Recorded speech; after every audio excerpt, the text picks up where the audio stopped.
नमस्कार प्रिय विद्यार्थी आणि जागरूक पालक। आज आपण या व्हिडिओमध्ये सीट प्रोसेसिंग म्हणजे काय, ते कशाच्या आधारे केलं जातं आणि नेमका त्याचा अर्थ काय असणार आहे किंवा त्याचा मला काय उपयोग होणार आहे याची माहिती घेऊन तर त्या दृष्टिकोनातून आज आपण चर्चा करणार आहोत। आपल्याला माहित आहे की कालच्या 2 दिवसांमध्ये म्हणजे 28 जुलै आणि 29 जुलै 2025 या 2 दिवसांमध्ये विद्यार्थ्यांनी कॅप राऊंड 4 किंवा कोटा राऊंड 4 आपण म्हणूया साठी ऑनलाईन सहमती नोंदवलेली आहे।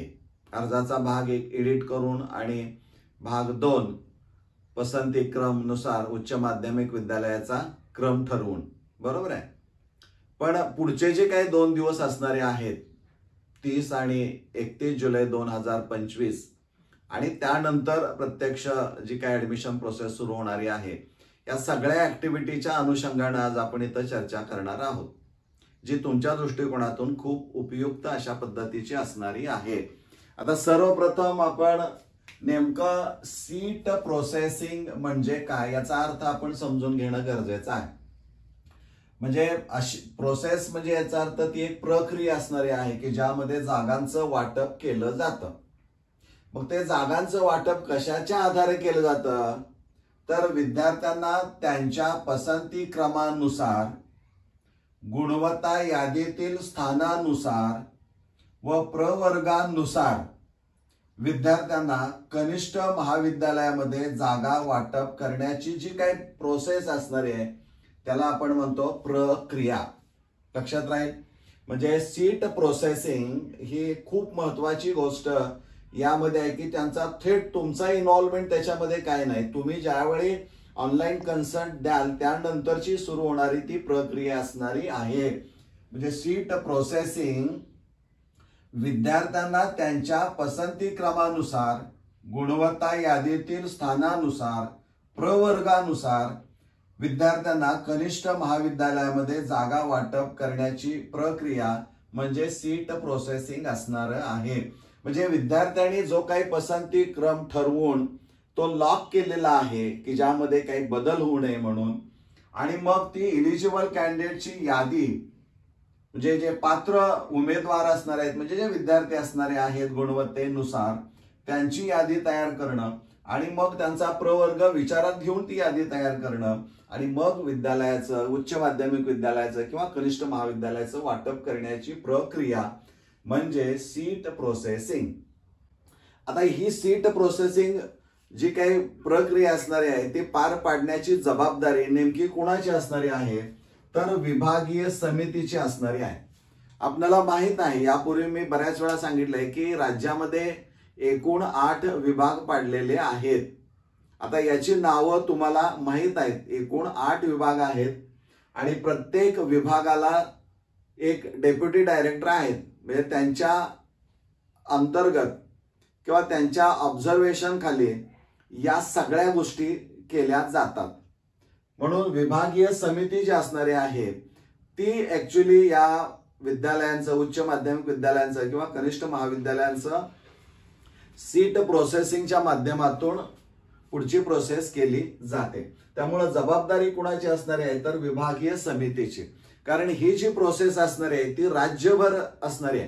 म्हणजे कुठल्याही विद्यार्थ्यानं कुठल्याही राज्यातल्या कोणत्याही जिल्ह्यामध्ये ऍडमिशन तो घेऊ शकतो आणि त्यामुळे ती जी प्रोसेस होणारी आहे ती अंडर विभागीय समितीच्या माध्यमातून होणारी आहे।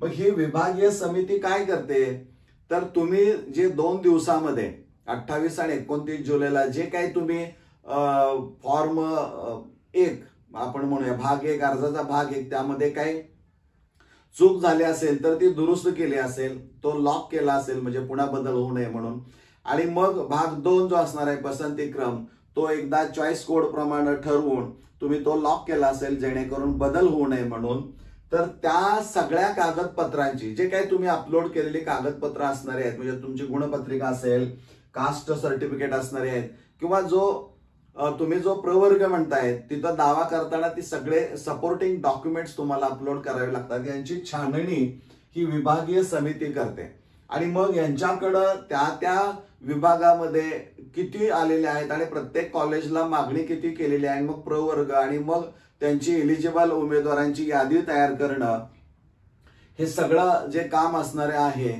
हे काम ही विभागीय समिती करते आणि त्याचा कालावधी आहे 30 जुलै 2025 आणि 31 जुलै 2025.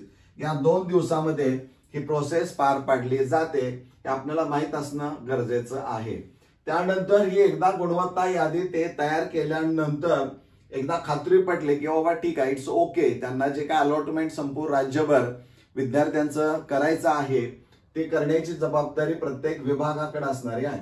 त्यानंतर मग पुढे चालू होता की कॉलेज अलॉटमेंट, म्हणजे प्रत्यक्ष विद्यार्थ्यांना जागा म्हणजे कॉलेज मिळालेला आहे हे जाहीर करण्याची प्रक्रिया सुरू होते. म्हणजे विद्यार्थ्यांना कॉलेज जे मिळालेलं आहे ते केव्हा समजतं चौथ्या राऊंडसाठी, तर 1 ऑगस्ट 2025 कधीही तुम्हाला मिळेल किंवा कदाचित मागचा अनुभव विचारात घेता 31 जुलै 2025 रात्री यांची प्रोसेस ज्यावेळी संपेल त्यावेळेस ती अलॉटमेंट जाहीर झालेली असणारी आहे. कसं मी व्हिडिओच्या माध्यमातून मोबाईलवर मी दाखवणार आहे तुम्हाला, म्हणजे ओळखायचं कसं ते, म्हणजे ही अंदाजे हा शेड्यूल्ड असणार आहे किंवा तो कालावधी असणारा आहे. त्यानंतर मग पुढे काय असणार आहे तर ऍडमिशन राऊंड स्टार्ट होतो, म्हणजे प्रत्यक्ष चौथ्या प्रवेश फेरीला सुरुवात होते, प्रवेश घेण्यासाठी सुरुवात होते आणि त्याच्या तारखा आहेत 1 ऑगस्ट 2025 सकाळी 10 वाजल्यापासून ते 2 ऑगस्ट 2025 संध्याकाळी 6:30 वाजेपर्यंत ती प्रक्रिया चालू असणारी आहे. म्हणजे या 2 दिवसामध्ये विद्यार्थ्यांनी चौथ्या राऊंडसाठी जे पात्र असणार आहे, ज्यांना उच्च माध्यमिक विद्यालय मिळालेलं आहे, त्यांनी उच्च माध्यमिक विद्यालयामध्ये जाऊन कशा पद्धतीनं आपण त्या ऍडमिशन घ्यायचा आहे याचा एक व्हिडिओ मी काढलेला आहे, तो पुन्हा एकदा तुम्हाला मी सांगेन कोणता बघायचा आहे तो.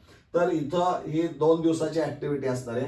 आणि त्यानंतर म्हणजे ही ज्यावेळी कॉलेज अलॉटमेंट झाली, पुढे ऍडमिशन झाल्यानंतर ज्या काही जागा शिल्लक राहतील 6:30 नंतर, 6:30-7 वाजतील साधारणतः, त्यानंतर मग सगळी व्यवस्था बघून पुढच्या फेरीसाठी रिक्त जागांची यादी जाहीर केली जाईल.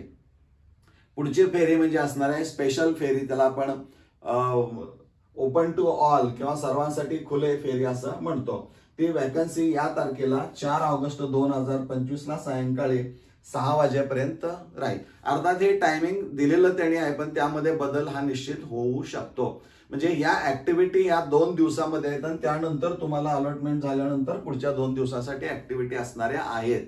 पण मित्रांनो, अलॉटमेंट झाली का नाही ओळखायचं कसं? सोपं आहे. तुमच्याकडे मोबाईल असणार आहे, मोबाईल हे पहा, गुगलवर जा. गुगलवर गेल्यानंतर इथं FYJCadmissions.in ही वेबसाईट टाकायची आहे. इथं FYJC ऍडमिशन येईल, याला क्लिक करा, पेज ओपन होईल. इथं 3 डॉट आहेत पहा, याला क्लिक केलं तर home, search colleges, allotment list, vacancy list cut. आपल्याला अलॉटमेंट लिस्टला क्लिक करायचं आहे.